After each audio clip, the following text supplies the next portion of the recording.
Maestro სტუმარი საქართველოს პარლამენტის თავმჯდომარე დავით უსუფაშვილია ინტერვიუს ძირითადი ნაწილის შემდეგ საკითხებს დაეთმობა. ცდილობს თუ არა ვინმე პარლამენტის საქმიანობაში ჩარევას, როგორია კომუნიკაცია პრეზიდენტსა და პარლამენტს შორის, ასევე გავიგებთ რა გამოხმაურება მოხდა უსუფაშვილის მოწოდებას, რომელიც ჩარშანდელი ოქტომბრით თარიღდება, ადრესატი კი ყველა ის პოლიტიკური სუბიექტია, რომელიც კოალიციის შემადგენლობაშია, რესპუბლიკელებმა კოლეგებს სისტემური რეფორმისკენ მიუთითეს. ორჯერ ჩაშლილ ხდომაზე და უმრავლესობის ეგრეთ წოდებულ ბოიკოტზეც ვისაუბრებთ. დაპირისპირება პარტიული ნიშნით დაშავებულების ზუგდიდში, ამერიკის შეერთებული შტატების განცხადება, ასევე ვიზიტი ამერიკის შეერთებულ შტატებში, საქართველოს ევროპული და ევროატლანტიკური არჩევანი და ნატოსკენ მიმავალი გზა, რომელსაც უმრავლესობის რიგებიდან მცირე ნაწილმა ვერ მიაგნო. საქართველოს პარლამენტის თავმჯდომარე დავით უსუფაშვილია ჩვენ სტუდიაში. საღამომშვიდობისა ბატონო დავით. გამარჯობა. საღამომშვიდობისა მადლობა რომ ხართ ჩვენი გადაცემის სტუმარი. დიდი მადლობა მოწვევისთვის. მადლობა თქვენ. ჩვენ ბევრი საკითხი ჩამოთვალეთ, გვინდა რომ მაქსიმალურად მოვიცვათ ყველა საკითხი. ეჭვი არ გვეპარება, მთავარად სწორად განსაზღვროთ. უბრალოდ ჩვენ უნდა დავიწყოთ აუცილებლად ალბათ ის კლავ და კლავ ზუგდიდში მომხდარით, ვინაიდან დღესაც ეს იყო პოლიტიკური შეფასებების ერთ-ერთი მთავარი თემა. მე მაინტერესებს თქვენგან იმისთვის, რომ მსგავსი ინციდენტები ავიცილოთ თავიდან, აიცილოს მმართველმა ძალამ თავიდან და ეს აღარ იყოს ოპოზიციისთვის კრიტიკის მორიგი საბაბი. პრევენციული მექანიზმი რა შეიძლება იყოს? შეიძლება თუ არა უფრო ადრე, ვთქვათ, გააზრება იმისა, რომ მსგავსი ინციდენტი შეიძლება მომხდარიყო, კონკრეტული სახელები და გვარები დასახელდა ამ აქციაში მონაწილეთა, თუმცა ეს შეიძლება იყოს გაზვიადებული, მაგრამ ფაქტია, რომ არსებობენ ადამიანები, რომლებიც აქტიურობდნენ ამ პროცესში. აქ რამოდენიმე ძალიან ცუდი ამბავი მოხდა ამ დღეებში და შეხლა შემოხლა ქუჩაში და ძალისფერი მეთოდებით რაიმე სიკეთის მიღწევას თუ ვინმე ცდილობს ხელისუფლების მხრიდან, ოპოზიციის მხრიდან, რომელიმე პოლიტიკური ძალის მხრიდან, მინდა ყველას კიდევ ერთხელ ძალიან მკაფიოდ შევახსენო, რომ ასეთი ქმედებები არის მხოლოდ კონტრპროდუქტიული. თუ ვინმე ცდილობს, რომ ამ გზებით და მეთოდებით შეუშალოს ხელი ნაციონალური მოძრაობის რაიმე ღონისძიებას, აქციას ან რაიმე მსვლელობას, ჩათვალოს, რომ ისაა ყველაზე უკეთესი ხელშემწყობი, სწორედ ამგვარი მოქმედებებით პოლიტიკური ოპონენტის იმ ღონისძიების წარმატებულობის. თავისთავად ძალადობა და თავისთავად ეს უბედურება ქვეყანაში უნდა დამთავრდეს, თორე ჩვენ უკან დაგვრჩება ყველა კარზე კაკუნი, ნატოზეც, ევროპაზეც და ყველაზე. იმიტომ რომ ნატოშიც და ევროპაშიც გველიან ცივილიზებულ სახელმწიფოს, ცივილიზებულ საზოგადოებას. და იქ გველიან ყველას ერთად. ნატოში არ ელოდნენ მხოლოდ ნაციონალურ მოძრაობას, ეს იყო მათი შეცდომა. ევროკავშირში არ გველიან მხოლოდ ქართულ ოცნებას და ნატოში არ გველიან მხოლოდ ქართულ ოცნებას. ჩვენ გველიან იქ ყველას, მთელ საზოგადოებას, ჩვენს კარგსაც, ცუდსაც და უნდა დავინახოთ ეს, რომ ამდაგვარი მოვლენები ჩვენ გვაშორებს ყველა სანუკვარ მიზანს იმ საერთაშორისო ასპარეზზე. აღარაფერს ვამბობ ჩვენი შიდა ცხოვრების დალაგების და დამშვიდების და პროდუქტიული აღშენებლობითი საქმის დაწყებაზე.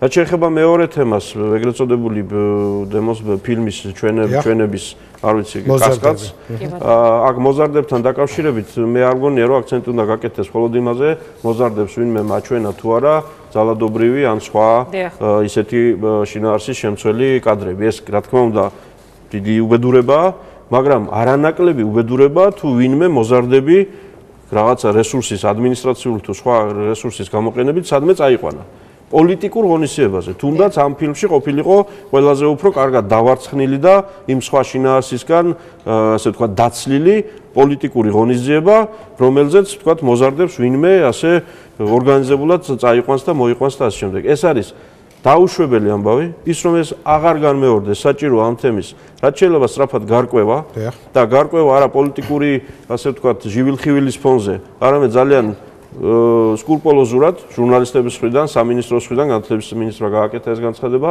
მთავრობის მხრიდან, პარლამენტარების მხრიდან და ვინც გამოიკვეთება, თუ ვინმე ამ საქმით კონკრეტულად იყო დაკავებული, მისი უმკაცრესი დასჯა. და ძალიან მკაფიო მესიჯის გაგზავნა, ძალიან მკაფიო გზავნილის გაგზავნა ყველგან, რომ ამით ჩვენ ვღუპავთ იმ ჩვენ ახალ თაობას და მის მომავალს. ხვალ რომ გვინდა რომ დავინახოთ. ძალიან ესეთი მოკლე ხედვები და ამწუთიერი ემოციური განწყობების აყოლა სინამდვილეში ჩვენ გვაკარგინებს თავარ ორიენტის, თავარ ღირებულებებს ჩვენი ახალგაზრდობისთვის, თავარ ამოცანებს ჩვენი ქვეყნისთვის და იმას, რისთვისაც შეიცვალა ხელისუფლება. გასაგებია. ჩვენ ორ საკითხზე ვისაუბრეთ, ორ ინციდენტზე შეიძლება ასე ვთქვათ. დღეს ხელისუფლების კონკრეტული წარმომადგენლები ამბობდნენ, რომ ეს არის პროვოკაცია ისევ ნაციონალური მოძრაობის მხრიდან. ახლა დღეს ამ სიტუაციიდან გამომდინარე, როდესაც ჩვენ ვსაუბრობთ ღირებულებებზე, დასავლეთისკენ სწრაფოზე და ასე შემდეგ. უნდა ვეძებოთ ბრალეულობები, თუნდაც ოპონენტებში თუ ხელისუფლების წარმომადგენლებს ბრალეულობა უნდა ვეძებოთ ყველგან. ამ შემთხვევაში ოპონენტები, ვისაც თქვენ ბრძანებთ და ნაციონალური მოძრაობა, რბილად რომ თქვა, შემჩნეულია ძალიან ცუდ საქმეებში, მაშინ როცა ხელისუფლებაში იყო და მათი მიერ ჩადენილი უბედურებების გამოძიება ვერ დასრულდა სამწუხაროდ 2 წელიწადნახევარია და ეს კიდე მეორე დიდი უბედურებაა, რომ ვერ დავასრულეთ ეს პროცესი და ვერ გაეცა ყველა კითხვას პასუხი. ანუ ისინი უბედურებების ჩამდენი რომ არიან, ამაზე ჩემი საუბარი არ არის საჭირო. და ისინი რომ არ შეცვლიდან, არც ამაზე არის საუბარი საჭირო. მაგრამ გაუთავებლად მათ შეცდომებზე, მათი მხრიდან ჩადენილ უბედურებებზე წარსულში თუ დღეს თუ ხვალ და ამასობაში რაღაცა გარკვეულწილად რაღაცა მეთოდების თითქოს და გაზიარების მცდელობაზე რაღაცა დონის ხელმძღვანელი მუშაკების მხრიდან ეს არის უბედურება. ამიტომ პირველ რიგში ჩვენ უნდა გვაინტერესებდეს საკუთარი თავი, მე უნდა ვიყო თქვენთან მართალი და ამის მერე შემიძლია გითხრათ, რომ თქვენ რატო აკეთებთ ამას.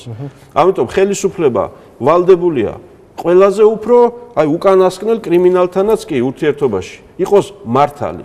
ანუ მას ხელისუფლებას არ უნდა კონდეს არაფერი დარღვეული. თუნდაც მეორე მხრიდან გიპირისპირდებოდეს ადამიანი, რომელსაც ყველაფერი აქვს დარღვეული დედამიწის ზურგზე. იმიტომ რომ როგორც კი ხელისუფლება უშვებს რაიმე შეცდომას და აი ამ 1000 უბედურების ჩამდენ ადამიანთანაც კი ჩადის თუნდაც ერთ უბედურებას, ერთ კანონდარღვევას, ამითი რამე მხოლოდ მორალურ პრობლემებს კი არ ქმნის საზოგადოებაში. აი იმ ადამიანის გარეცხვა ხდება. იმ ტალახში ამოსვლილი თუ ამოსასვლელი ადამიანის გათეთრება ხდება. ეს უნდა გავიაზროთ, როდესაც გამოძიება მიდის ვინმეს შესახებ, როდესაც საპატიმრო ადგილებშია ვინმე, ან რომელსაც ვინმე მიუღებელ ქმედებას ჩადის ხელისუფლების მხრიდან, მე კიდევ ხას უსვამ ამას. არ შეიძლება გამართლდეს არანაირი დარღვევა. და ეს უნდა გაითავისოს ხელისუფლების ყველა წარმომადგენელმა. ეს არ არის ჩემი მოსაზრება. ეს არის სახელმწიფოებრიობის ფუნდამენტი და ვინც საჯარო სამსახურშია, კეთილი უნდა ვინებოთ და ეს უმთავრესი პრინციპი გავითვალისწინოთ. ბატონ დავით, შეიძლება თქვენი საუბრიდან გამომდინარე ფაქტია, რომ გარკვეული ხარვეზები არსებობს. რით აიხსნება ეს გადაცდომები, თუნდაც მინიმალური თუ არის ეს თქვენი შეფასება, რომ ეს არის მინიმალური გადაცდომა, არ ვიცი. გადაცდომებისგან არც ერთი საზოგადოება და ქვეყანა არაა თავისუფალი, თავისუფალ სახელმწიფო და პოლიცია და პროკურორი. ამიტომ არის საჭირო დაბალი ჩინოსნების, ვთქვათ. ამიტომ საჭირო ამ ყველაფრის გარკვევა. მე უბრალოდ გამოვრიცხავ, რომ ეს იყოს რამე სერიოზული ორგანიზებული ძალა სახელმწიფო სისტემაში ან გინ პოლიტიკურ სისტემაში, გინ ადმინისტრაციულ სისტემაში, მე ამას გამოვრიცხავ. ასეთ რამეს ვერ ხედავ, ასეთ რამე არ ვიცი, მაგრამ თუ ვინმე თავისი ინიციატივით რეგიონის დონეზე, ადგილობრივ დონეზე ამ ტიპის გაუაზრებელ ქმედებაში არის ჩართული, ეს სასწრაფოდ უნდა გამოვლინდეს. თუ სხვა რამეა, პროვოკაცია თუ არ ვიცი, დადგმული სპექტაკლია თუ რაღაცა, ესეც უნდა გაირკვეს. ესეც უნდა გაირკვეს, მაგრამ ის მოვლენები, რაზეც ჰქონდა საუბარი და მე ამ შემთხვევაში ჰაერზე არ ვსაუბრობ, რა თქმა უნდა. მეც გარკვეული, ასე ვთქვათ, გარკვეული მოკვლევა ჩავატარე და მეც მაქვს პირადად კითხვები, რომელიც მექნება ძალიან კონკრეტულ ადამიანებთან. ბატონო, ჩვენ სამართლიანობის აღდგენაზეც უნდა ვისაუბროთ, თქვენ რამდენიმე სიტყვით შეეხეთ ამ საკითხს, თუმცა მანამდე მინდა ამოვწუროთ აქცია, რომელიც არის დაგეგმილი მომდევნო კვირის ბოლოს. ნაციონალური მოძრაობა გამოდის ლოზუნგით გადადგეს მთავრობა. აქ არა მხოლოდ კონკრეტული ოპოზიციური პარტიის მოთხოვნაზეა საუბარი, მე მაინტერესებს აქცენტი, ადამიანები, რომლებიც გამოვლენ და მიიღებენ ამ საპროტესტო აქციაში მონაწილეობას. ფაქტია, მათ ნაწილს რაღაც აწუხებთ, აქვთ პრობლემები. მიიღებს თუ არა ხელისუფლება თითოეული მათგანის მოთხოვნას ყურადღებად და დაიწყება თუ არა კონკრეტული პრობლემების გადაუდგებით თუ არა მას მეკითხებით? არა, ბუნებრივია ეს კითხვა არ დამისვენებს პრობლემები, რომელიც გადადეკითო, მე გეუბნებით, რომ ამ მოთხოვნის დაკმაყოფილებას არც ვეპირებ და ვთავრობა. ამასობაში თუ მოქალაქეები გვეუბნებიან, რომ გადადეკით, იმიტომ რომ და გვისახელებენ 1, 2 ან 37 კონკრეტულ საკითხს, ჩვენ ძალიან ყურადღებით მოვუსმენთ ყველა მოქალაქეს.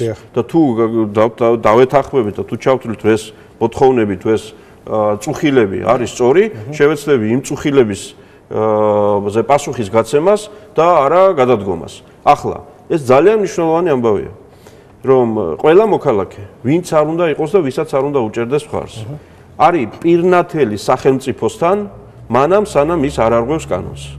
კანონის ფარგლებში მოქმედი მოქალაქე თავისი პრეტენზიებით, თავისი მოსაზრებებით, თავისი რადიკალური შეფასებებით და რაც გნებავთ, ეს არის პირნათელი მოქალაქე. მე ამაში რას გულისხმობ? მე ამაში გულისხმობ იმას, რომ ხელისუფლება ვალდებულია ასეთ მოქალაქეს ჯერ ერთი მისცეს საშუალება თავისი პოზიციის გამოხატვის, მეორე ყურადღებით მოისმინოს, თუნდაც წინასწართულიდეს, რომ 100-დან 99 მოსაზრება ეს იქნება არასწორი, იმიტომ უნდა მოусმინო, რომ ეს ჩვენი მოქალაქეა. მე მოქალაქეს უსმენ და როდესაც მისი ინტერესების გამომხატველ პოლიტიკოსაც უსმენ, მე იმ კონკრეტული პოლიტიკოსის თემა კი არ მაინტერესებს და მისი აზრები იმდენად, რამდენადაც მის უკან, მის გვერდით დგომი ადამიანების, რომელსაც ის წარმოადგენს. ამიტომ ძალიან მარტივადაა საქმე. ვისაც სურს რაიმეს გამოხატვა პოზიციის, გამოხატოს, ეს არანაირი პრობლემა აქ არ არის, რაც არ უნდა წავე ფორმებით, კიდევ მეორე კანონის ჩარჩოში მოქმედი მოქალაქე ყოველთვის პირნათელია სახელმწიფოსთან, თუნდაც წარედ ცდებოდეს. რაც შეეხება ამ აჟიოტაჟს ასეთ შემთხვევებში, რომ რაღაცა თქვა ამითი რამე იწყება თუ მთავრდება და არაფერი არ იწყება, არაფერი არ მთავრდება. ცხოვრება გრძელდება, ძალიან შვიდად და წყნარად და ეს უნდა გაგრძელდეს შვიდად და წყნარად. ყველა ამ პროცესს აქვს ერთი დასასრული, ეს არის არჩევნები. არჩევნებამდე ვიღაცას თუ თulis, რომ საჭიროა ყოველდღე ქუჩაში სიარული იაროს ყოველდღე ქუჩაში, ჩვენ ამას ვერ დაუშლით. თუ სხვანაირად ვფიქრობს, აკეთოს ის სხვა საქმე. ამიტომ ზედმეტი ეს ამბავი აჟიოტაჟი რომ ვაიმე რაღაცა სადღაც აპირებს, სადღაც გამოდის, სადღაც რაღაცას გაკეთება უნდა. ამ აჟიოტაჟით მეტად უწყობთ ხელს ვიღაცას, რომ თავის რაღაც მნიშვნელობა გაიაზროს და უფრო მეტად ჩათვალოს, რომ ესე იგი ასე უნდა მოიქცეს. თუმცა ბატონ დავით, მოტივი რის გამოც ეს შეკრება დაანონსდა კონკრეტული პოლიტიკური ძალის მიერ იყო ის ვითარება, რაც ბოლო პერიოდში შეიქმნა ქვეყანაში ეკონომიკური მიმართულებით. მე მაინტერესებს ამ თემასთან დაკავშირებით არაერთხელ და მთავრობის არაერთმა წარმომადგენელმა გამხადეთ საკუთარი მოსაზრება, ნახეთ ჩვენ საკმაოდ ხანგრძლივი მოსმენა პარლამენტში და ასე შემდეგ.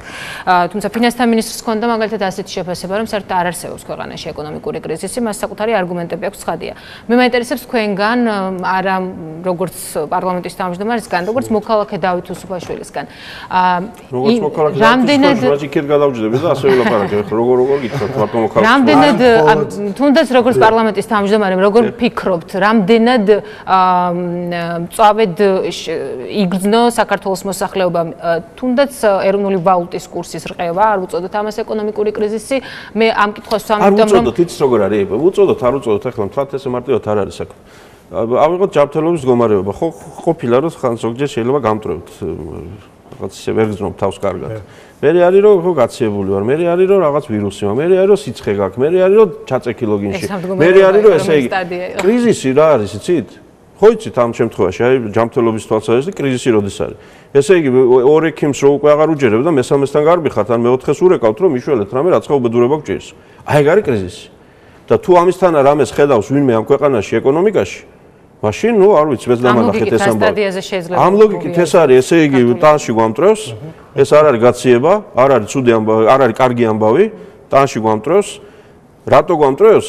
იმიტომ რომ ამას მიზეზები ახსნა ეკონომიკის მინისტრმა და ფინანსთა მინისტრმა არაერთხელ აიხსნა ეს ყველაფერი ამ ვთქვათ ტანში მტრევის მიზეზთა 80-85% ეს არის საგარეო ფაქტორები და გადავხედოთ რეგიონს ახლა კიდე ვთქვათ შეგვიძლია ამაზე დრო დავხარჯოთ თუ ეს საჭიროა სად რა ხდება როგორ მიდის ეს ვალუტები რატო არის ერთმანეთთან კავშირში ის რისგანაც ჩვენ გვინდა რომ მივიღოთ სარგებელი ანუ თავისუფალ სავაჭრო ურთიერთობებში შესვლა და საბაზრო ეკონომიკაში ყოფნა ნიშნავს იმას რომ ეს ყველაფერი ერთმანეთზე ახდენს გავლენას ეს ხდება თურქეთში ეს ხდება აზერბაიჯანში ეს ხდება სომხეთში ეს ხდება კანადაში ეს ხდება აღმოსავლეთ აზიაში და ასე შემდეგ ამიტომ ეს არის სერიოზული თემა და სერიოზული პრობლემა და ეხლა თუ მოდიან ვინმე გვეუბნება რომ ამის გამო დემონსტრაცია უნდა მოვაწყოთ ოღონდ მხოლოდ საქართველოს მთავრობასთან უექნებათ პრობლემა მინიმუმ 1-37 ქვეყნის მთავრობას უნდა მიმართონ რომ ესე იგი ჭკუით მოიქეცით ყველა რუსეთის წინააღმდეგ სანქციები შეწყვიტეთ რომ ამითი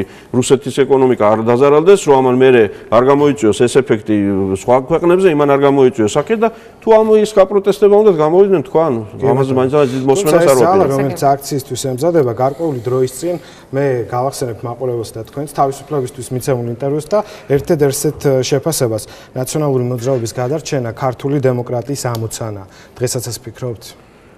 მე სწორედ იმას ვფიქრობ.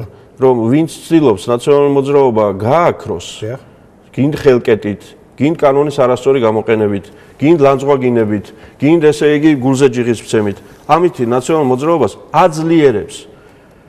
ეს ხალხი დღემდე მოვიდა ისე როგორც მოვიდა, ძალიან დიდწილად, იმიტომ რომ მათთან ბრძოლა ძალიან ხშირად იყო არასწორად დაგეგმილი და გათვლილი, პოლიტიკურ ბრძოლას ვლაპარაკობ. ამას ვლაპარაკობ, რომ თუ ჩვენ მიზნად დავისახავთ რომელიმე პოლიტიკური პარტიის გაქრობას, გინდა ნაციონალური მოძრაობის, გინდა არანაციონალური მოძრაობის, სხვა პარტია არ მინდა დავასახელო ახლა თორე ზეგ მე მეტყვით რომ ლეიბორისტული პარტიის გაცამტვირება გინდოდა თუ გაქრობა.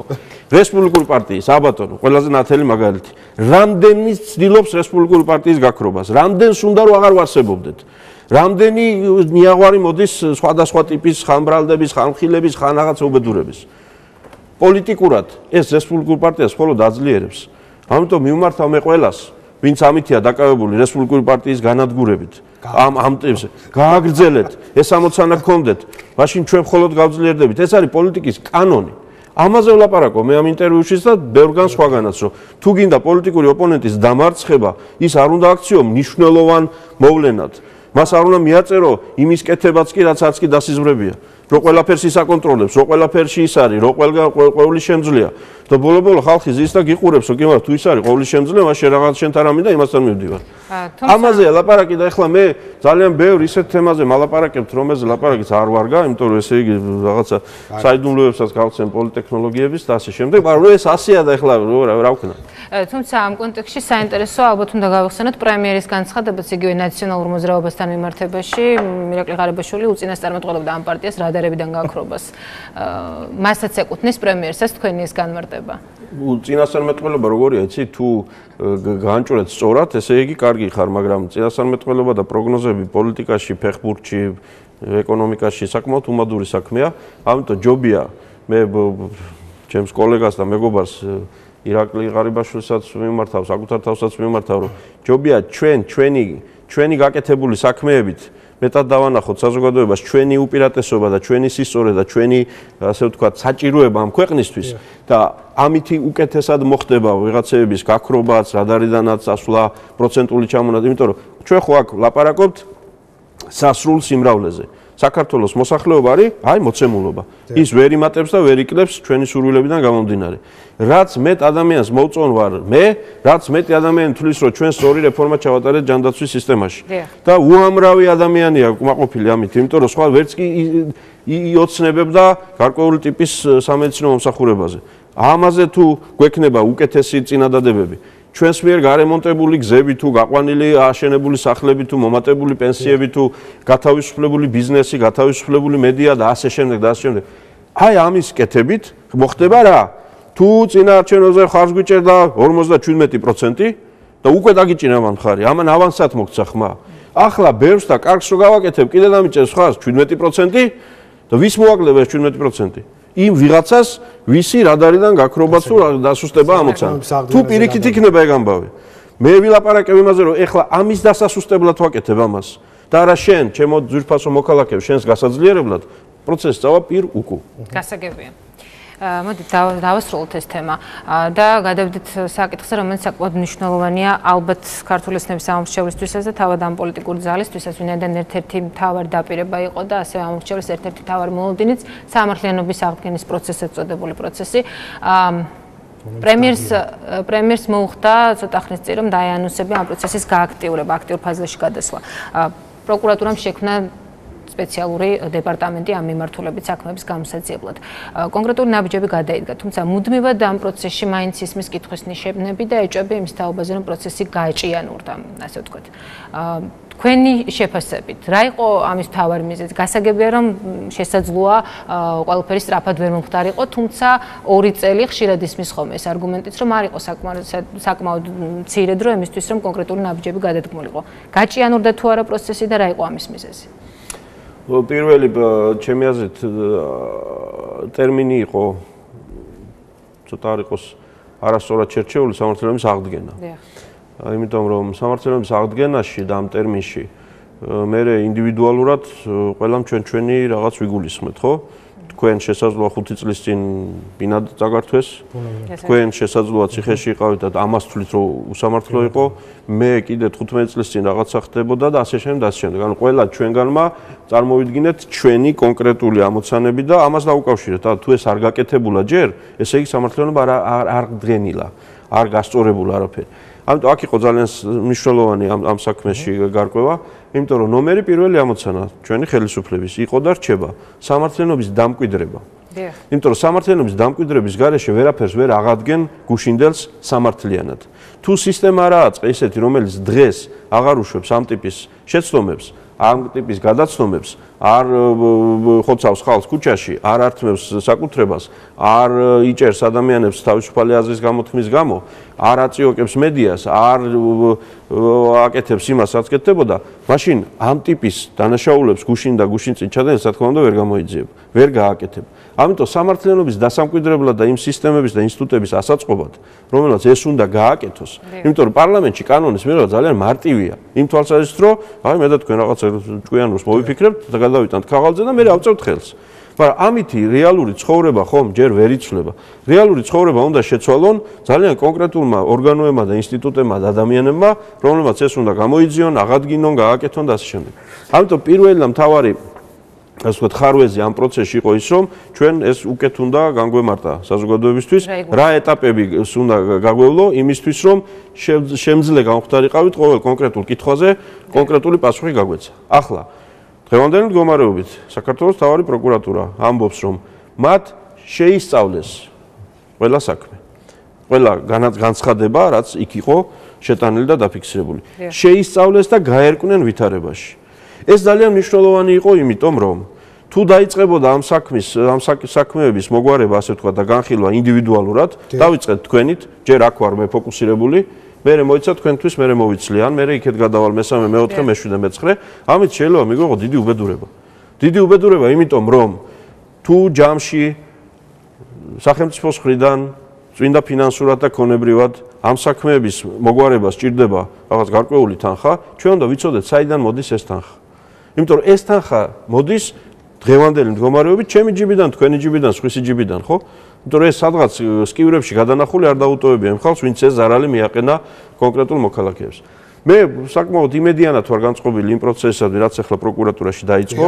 პროკურატურას უნდა უნდა უკითხოთ ხოლმე, მოვკითხოთ ხოლმე, როგორ მიდის ეს პროცესი. დღეს მაგალითად საქართველოს პარლამენტში იყო ამაზე მსჯელობა, თავისუფალ დემოკრატებმა დასვეს საკითხი მთავარი პროკურორის პარლამენტში მოსვლის, რომ სწორედ ამ თემაზე კონკრეტული კითხვები, რომ აბა როგორ წარიმართება ეს პროცესი, უკეთ ინფორმირებული იყოს საზოგადოება და ეს გაკეთდება და ამიტომ ჩვენ ცოტა უფრო მეც შევიტყობთ სულ მალე. ჩვენ საგარეო კურსზეც უნდა ვისაუბროთ, თუმცა მანამდე ბოლო განცხადება მინდა შეგახსენოთ ამერიკის შეერთებული შტატების ელჩი კონკრეტულ ყოფილ მაღალჩინოსნებთან დაკავშირებით, რომელთან დაკავშირებითაც გამოიტანა სასამართლომ ესა თუ ის გადაწყვეტილება. არ უნდა არსებობდეს პოლიტიკური ეჭვებიც კი სამართალთან დაკავშირებით. ამ ეტაპზე რა მდგომარეობა, რაიმე გადაცდომები გვაქვს, იგივე თუნდაც პროკურატურის მხრიდან, თუნდაც გიგი უგულავას შემთხვევაში, რომლის გათავისუფლებასაც ელოდა მისი პარტიის წარმომადგენელი. მე ვერანაირ კონკრეტულ საქმეზე და მტკიცებულებაზე ვერანაირ კომენტარს ვერ გავაკეთებ. ერთი შემიძლია გითხრათ, რომ არაკონსტიტუციურობის საკითხი, როდესაც დაისვალა თუ 9 თვეზე მეტი ვინმე პატიმრობაში აღმოჩნდა ეს კონსტიტუციას ეწინააღმდეგება, ეს თვად ასე არ არის. იმიტომ რომ სხვა საქმეზე წინასწარ პატიმრობაში ყოფმა ადამიანმა შეიძლება ვადის ამოწურვამდე 2 კვირითაზე ჩაიდინოს. ესეც საშინელება, რომ ამაზე ახლა ჯერ გაუშვათ და მერე შემოუშვათ, ესე არ დგას საკითხი. რაც შეეხება იმას, რომ მე პირადად ველოდი თუ არა იმას, რომ კონკრეტულად ეს საქმე, რაც თქვენ ბრძანებთ, იქნებოდა უკვე სასამართლოში დასრულებული მისი განხილვა, დიახ, მე მქონდა ამის მოლოდინი, იმიტომ რომ დიახ, მე ვფიქრობდი, რომ მაშინ, როდესაც სამართალდაცვამ ორგანოებმა გადაწყვიტეს კონკრეტული პირის წინასწარ პატიმრობაში აყვანა და მანამდე მიდიოდა გამოძიება და ვიცით, რომ იყო დაკითხვები და იყო მთელი პროცესი, მე მქონდა განცდა, რომ მაშინ ხდება ადამიანის დაკავება, როდესაც უკვე ძირითადი მასა ასე ვთქვათ, მტკიცებულებების მოგროვილია და დარჩენილია კიდე რაღაცა ამბები. სამწუხაროდ ეს გაიწელა, მე არ ვარ კმაყოფილი იმით, რომ ეს გაიწელა. განცხადება, რომელიც გავრცელდა ამერიკის შეერთებული შტატებში. მე ჩემს მოგახსენებთ, მე თქვენ შეადარეთ ეს კიდე ამერიკელებთან და კიდე ჩინელებთან. ამიტომ ეს პროცესი რომ გაიწელა ეს არ არის კარგი არ არის იმიტომაც რომ მსგავსი საქმეებისადმი ყურადღება ძალიან დიდია მე ვაპირებ ამ თემაზე იუსტიციის მინისტრთან საუბარს რომელიც ტექნიკურად და ორგანიზაციულად პროკურატურის სისტემის ასე ვთქვათ პოლიტიკური ხელმძღვანელი ცოტა ხმამაღალი ნათქვამია მაგრამ ინსტიტუციურად პროკურატურა იუსტიციის სამინისტროს სისტემაშია რომ იქნებ ამ კონკრეტულ ასეთ ტიპის საკითხებზე ცოტა მეტად მოხდეს გამოცდილების გაზიარება უცხო ქვეყნებიდან იმიტომ რომ სხვა ქვეყნებშიც ხდება მაღალი თანამდებობის პირების დაკავება და იქ როგორ ხდება ამისი ცოტა უკეთ შესაძლო ახსნა საზოგადოებისთვის შიგნითაც და გარეთაც რომ რამ გამოიწვია თქვათ გაჭიანურება, იმიტომ რომ ჩემთვის რაღაცა თემები ცნობილია ის რომ სასამართლოში საქმის განხილვა გაჭიანურდა რაღაცა ესეთი თემების გამო, იმიტომ რომ მოსამართლე არ ვიცი ავათ არის თუ რაღაც ვერ შეძლოს. მაგრამ ასეთ შემთხვევებში მეტი ინფორმირება საჭირო საზოგადოების. და ერთსაც ვიტყვი კიდევ კონკრეტულ საკითხებზე მე ვერ ვისაუბრებ, არ არის ეს სწორი არ ჩემგან და სხვებსაც თხოვდა კიდევ ერთხელ საჯაროდ მიუმართავ პოლიტიკოსებს და სხვა სახელმწიფო თანამდებობით აღჭურვილ პირებს რომ ჩვენი მხრიდან კონკრეტულ საქმეებზე კონკრეტული პოზიციების დაკავება და ჩვენი ეს პოზიციები ეს არის დათური სამსახური საკუთარი თავისთვის იმიტომ რომ ასეთი ესე ვთქვათ ფაქტები ძალიან ესე ზუსტად აღირიცხება ამ შემთხვევაში დაცვის მხარის მიერ და შესაძლოა გახდეს ყველაზე უფრო დასაბუთებული საქმის დარღვევის საფუძველი საერთაშორისო სასამართლოში. ამიტომ ჩვენი მხრიდან რაღაცა მითითებები და დედლაინების დათქმა რომ აბა ორ თვეში დაამთავრე პროკურორ ეს ან რატო ის არ არის დაჭერილი ან რატო ჭიანურდება ეს საქმე ეს არის ზეწოლა რომელიც უკუ პროცესად შემოგვიტრიალდება. მე ვისურვებდი მეტ განმარტებას ასეთ ტიპის შემთხვევებში. კარგით, მოდით საგარეო პოლიტიკაზეც ვისაუბროთ ნატოში ინტეგრაციის პროცესი, რომელიც გაცხადებულია ქართული ოცნების მთავრობის მხრიდან, რომ ეს არის მთავრობის არჩევანი და ქვეყნის არჩევანიც, თუმცა იმ ფონზე, როდესაც თქვენ კიდევ ერთხელ ამერიკაში მყოფი ბრძანებდით, რომ ნატოს კარზე უნდა ვაგაკუნოთ, ვინაიდან ჩვენ გვჭირდება უსაფრთხოების გარანტია, პარალელურად კოალიციის წარმომადგენლის მხრიდან გაისმა კითხვა, რამდენად რიტორიკული კითხვა შესაძლოა ასეთ შევაფასოთ, რამდენად არის ნატო უსაფრთხოების გარანტორი საქართველოსთვის. ვისგან გაისმა ეს კითხვა? გოგი თოფაძე, რომელიც აქვე გეტყვით მაშინ რომ ფიქრობს, რომ ოცნების პრიორიტეტი არ არის ნატო და უფრო მეტიც რომ ამას სხვადასხვაობა მე მინდა ესე იგი ყველა ნატოს მომხრე და საქართველოს ნატოში ინტეგრაციის მომხრე დავამშვიდო და ვუთხრა რომ ბატონი გოგი თოფაძე არ არის და ვერ არის შემძლე საქართველოს ნატოში ინტეგრაციის პროცესის შეფერხების. ბატონი გოგი თოფაძე იყო და არის შემძლე ძალიან ბევრი სხვა საქმის და უკეთებია ეს საქმეები სამწარმოო საქმიანობაში და პოლიტიკაშიც, მაგრამ მისი პოზიცია არ არის და ვერ იქნება ამ მიმართულებით, ესე იგი რაიმე პრობლემის და დაბრკოლების შემქმნელი. მეორე, მე მინდა კარგად განმარტო ახლა რასაც ვამბობ, თორე ვიცი მე სხვანაირად დატრიალდება სხვა მედიაში. ესე იგი ფრაზა რომელიც მინდა ვთქვა, მაგრამ არ მინდა რომ ამოგლეჯილათ მე ვინმე მისგან. ამერიკის შეერთებულ შტატებში თქვენ ბრძანეთ რომ ნატოს კარზე ვაკაკუნებთო. მე ამერიკის შეერთებულ შტატებში ძალიან კარგად ვახსოვს რომ არ მithქვამს რომ ნატოს კარზე ვაკაკუნებთ. მე ვთქვი ევროკავშირის კარზე კაკუნს არ შევწყვეტთ მეთქი. ასევე ნატოს კარზეც ვაკაკუნებთ, რადგან გვჭირდება უსაფრთხოება. ნატოს კარზე კაკუნი არ მithქვამს, კაკუნი ვთქვი იქ. მაგრამ ეხლა საქმე რაშია? კაკუნი თქვენ ნატოს კარზეც გამოიყენეთ ოდესღაც და შესაძლოა მნიშვნელოვანია სხვა რა. მე სადრას ვაკაკუნებ ამაში არ არის მნიშვნელოვანი, ეს არ არის მნიშვნელოვანი. მნიშვნელოვანი ისაა რომ საქართველოსთვის სასიცოცხლოდ მნიშვნელოვანია ნატოს და ევროკავშირის მიმართულებით ნაბიჯების წინ გადადგმა. სამწუხაროდ ამ მიმართულებით ტემპი ჩვენი ნაბიჯების და მიახლოების ვერ არის ისეთი, როგორც გვინდა იყოს. დიდწილად არა იმიტომ, რომ საქართველოს შეანელა ნაბიჯები, ან საქართველოს ვეღარ მიდის ისე რაღაც სწორი მიმართულებით. უფრო იმიტომ რომ აი მინდა ეხლა ჭიქა ავიღო და ცივიწყალი დავლიო, არა იმიტომ რომ გაგიბრაზდით რამეზე. ჭიქამ გაიწია ცოტა იქეთ. მოკლედ ნატომ გადაწყვიტა გარკვეული მანევრების ჩატარება, მანევრების არასამხედრო მანევრების, არამედ პოლიტიკურის ამ პროცესში. ჩვენი ამოცანა სწორედ გავაგრძელოთ ნატოს კარში შესვლა და გამოსვლა და ის კარი ჩვენთვის ღია იმ აზრით რომ ჩვენ იქ შევდივართ, საუბრობთ, ვსჯელობთ, გამოვდივართ, ვერ ვიწყებთ ახალ პროექტებს, ვიწყებთ ახლა ნატოს საცვლელი ცენტრის მშენებლობას. ძალიან მნიშვნელოვანია რომ ნატოს წევრი პრაქტიკულად ყველა ქვეყანა იქნება უკვე ჩართული საქართველოსთან ინტეგრაციის პროცესში, იმიტომ რომ მათი წარმომადგენლები ფიზიკურად საქართველოში იქნებიან და პირდაპირ კონტაქტები გაჩნდება ნატოს წევრ სახელმწიფოებთან და ასე შემდეგ. ეს ჩვენ პროცესი უნდა გავაგრძელოთ აუცილებლად. სხვა, ასე ვთქვათ, ალტერნატივა ამ პროცესს არ აქვს, სამწუხაროდ არ აქვს. ეს კარგი კი არ არის. ქვეყანას ჯობია კონდეს 2-3 ალტერნატივა და მე ჩვენ გადავწყვიტოთ ხოლმე ეს ვქნათ თუ ის ვქნათ. ამ კონკრეტულ შემთხვევაში ეს 100-ია, ამაზე არ ვიცი სპეციალური გადაცემა და თუ არის საჭირო არგუმენტების მოყვანა, მაგრამ არ ამგონი ეს საჭირო იყოს, მაგრამ ძალიან მნიშვნელოვანია ის, რომ ჩვენ შევძლოთ ნატოში გაწევრიანებამდე ჩვენი უსაფრთხოების უზრუნველყოფა. და აქ არის ძალიან მნიშვნელოვანი ამბავი, აქ არის გარკვეული ნიუანსური განსხვავებები ხშირად პოლიტიკურ ოპონენტებთან, რომ აქედან და სანამ ნატომდე მივალთ, როგორი პოლიტიკა უნდა ვაწარმოოთ, ვის უნდა ველაპარაკოთ, ვის არ უნდა ველაპარაკოთ, ვისთან დიალოგში ვიყოთ, ვისთან დიალოგის იმიტაციაში ვიყოთ, ვისთან რა ტემპებით ვიმოძრაოთ. ეს არის ძალიან მნიშვნელოვანი განსასაზღვრი ამბავი, იმიტომ რომ ხედავთ და ვიცით რომ ხვალ ან ზეგ რომ დაგჭირდეს, უცებ ნატო არ გვეტყვის, რომ კი თქვენ ჩვენი წევრები ხართ.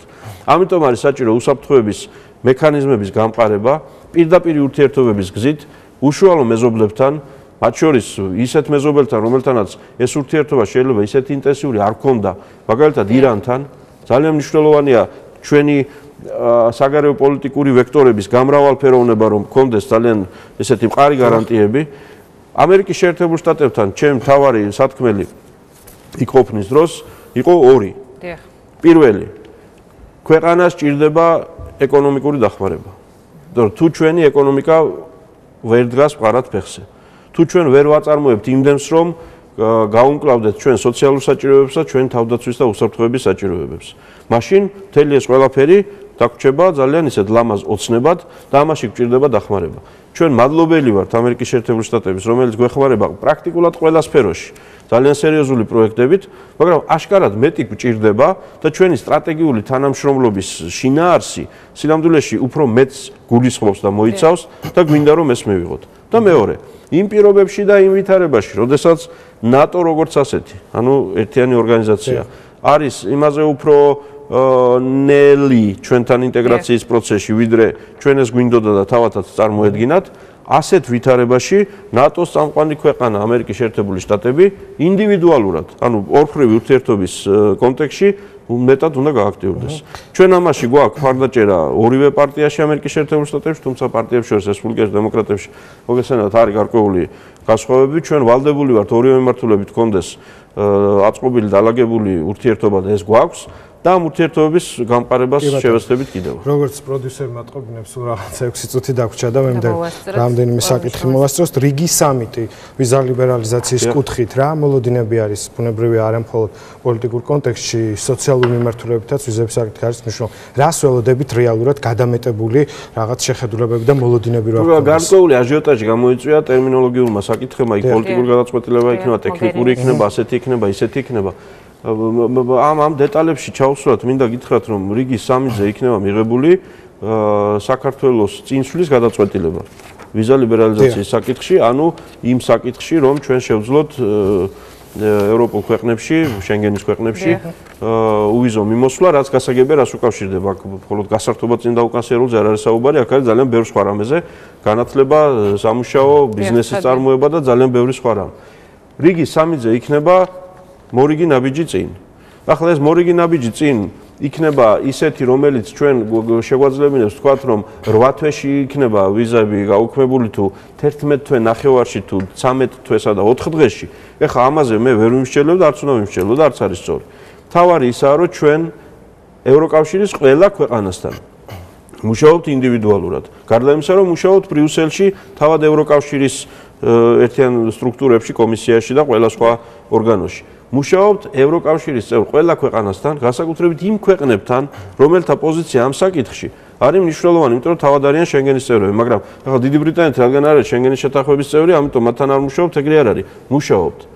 და ამიტომ დავდივართ, როდესაც დავდივართ დელეგაციებში და გვაქვს საკმაოდ მყარი ხარდაჭერა აი ამ ნაბიჯის წინ გადასადგმელად. კიდევ მეორე, ტექნიკურად ეს 8 თვიან პერიოდს დაგვიტოვებს, 9 თვიანს, 12 თვიანს და ასე შემდეგ. ეს ჯერ არ ვიცი და არ შეიძლება ვიცოდე. მნიშვნელოვანი ისაა, რომ ჩვენ უნდა მივიღოთ გადაწყვეტილებები საკანონმდებლო დონეზეც, რამოდენიმე საკითხი გვაქვს მუშა პროცესშია, რომელიც უკავშირდება ამ თემას და აქ არ უნდა შევფერხდეთ. კარგი.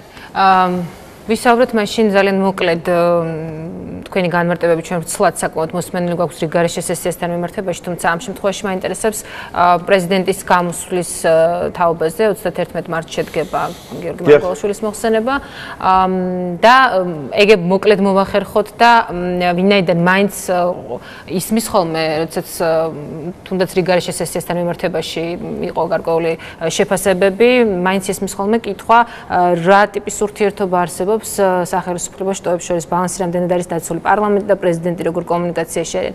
ამ კონტექსტში მაინტერესებს თქვენი მოკლე შეფასება, რომ ეს საკითხი ეგ კიდევ ერთხელ ვცადოთ და ამოვწუროთ და აღარ დარჩეს შეკითხვა. საერთოდ დავიწყოთ ესე ურთიერთობის ნაწილიდან.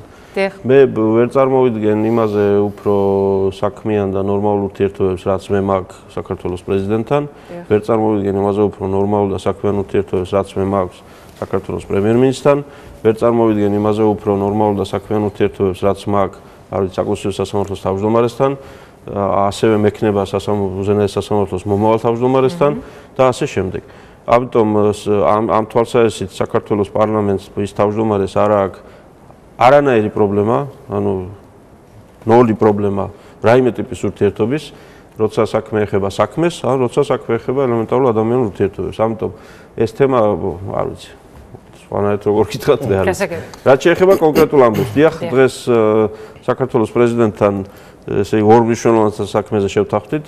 პირველი იყო ის, რომ მომავალი პრეზიდენტი და მომავალი პარლამენტის თავმჯდომარე ქალები იქნებიან. ესე იგი ჩვენს დონეზე ასე ჩამოყალიბდით, რომ ამით ხელი შეუწყოთ იმ ძალიან მნიშვნელოვან საქმეს, რაც ქალთა მონაწილეობის გაზრდა პოლიტიკურ ცხოვრებაში. და მერწმუნე ძალიან ბევრი ის თემა, რომელზეც დღეს ჩვენ ვისაუბრეთ, ისე თქვა პრობლემური გადმოსახედიდან, ძალიან ბევრი რამის გამოსავალი აქაცაა. არა მხოლოდ იმიტომ, რომ ცუდი კაცები კარგი ქალებით შეიცვლებიან სადმე, ამაში არ არის საქმე.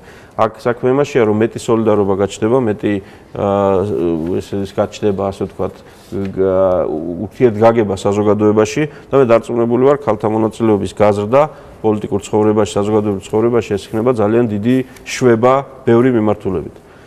მეორე რაზეც შევთანხმდით, ეს იყო სწორედ სხდომის თარიღი. მოგეხსენებათ, ეს არის გარკვეულწილად პრეზიდენტის და პარლამენტის შესათანხმებელი საკითხი კონკრეტულად ვადასთან დაკავშირებით. მე ცოტა არ იყოს წუხ ვარ და საზოგადოებას ცოტა არ იყოს მოუბოდიშებ, ასე ვთქვათ, ჩემს წილ მოუბოდიშების ნაწილში, რომ ეს თემა რაღაც ისეთი აჟიოტაჟის საგანი ხდება და შეიძლება რაღაც გვისმეს და გვეუბნება, რომ კარგით რა მოვიდეს და მოусმინეთ რა ორჯერ გადაიდო და ასე შემდეგ. მაგრამ მე მინდა ყველას უთხრა, რომ ეს არ არის უნიშნელო საკითხი, საჭიროა დროის კარგად შერჩევა, პარლამენტის სამუშაო გრაფიკი, პრეზიდენტის გრაფიკი. დიახ, მე ვადასტურებ 31 მარტი ეს იყო პრეზიდენტის ინიციატივა და არა ჩემი, თუმცა მე როდესაც მოვისმინე, შემოვნებით დავთანხმდი, მაგრამ პრეზიდენტისგან განსხვავებით, პრემიერ-მინისტრისგან განსხვავებით, გუბერნატორისგან განსხვავებით, თქვენგან განსხვავებით, აი ჟურნალისტებს ბრძანდებით. პარლამენტის თავმჯდომარე ერთპიროვნად არაფერს არ წყვეტს. მე უნდა მოვთათფირებოდი კოლეგებს, ბიუროზე ქონდა ამაზე მსჯელობა და შევთანხმდით ამ ყველაფერზე. რაც შეეხება რიგარეშე სხდომის თემას, ეს ეპოპეა, რომელიც იქნა აწეული ძალიან მაღალ დონეზე, მე სწორედ ამაზე ვსაუბრობდი, რომ თემა რაც იყო განსახილველი ხუთშაბათ საკომიტეტო მოსმენის რეჟიმში, შესანიშნავად იქნა განხილული და საქმიანი განხილვა იქნებოდა ეს. რაც შეეხება რიგარეშე სესიის რეჟიმს, მე განვმარტე, თუ კიდე საჭიროა, კიდე განვმარტავ, მაგრამ საილუსტრაციოდ მინდა გითხრათ, რომ მე რაზე მქონდა საუბარი, რომ რა იქნება არასწორი გაგება რიგარეშე სესიის მოწვევის. თუ ჩავთვლით, რომ ინიციატორის მიერ ჩამოთვლილი დღის წესრიგი სავალდებულოა, რომ პარლამენტმა განიხილოს. ერთი ფურცელი მათხოვეთ თუ შეიძლება. ესე იგი, ეს რას ნიშნავს?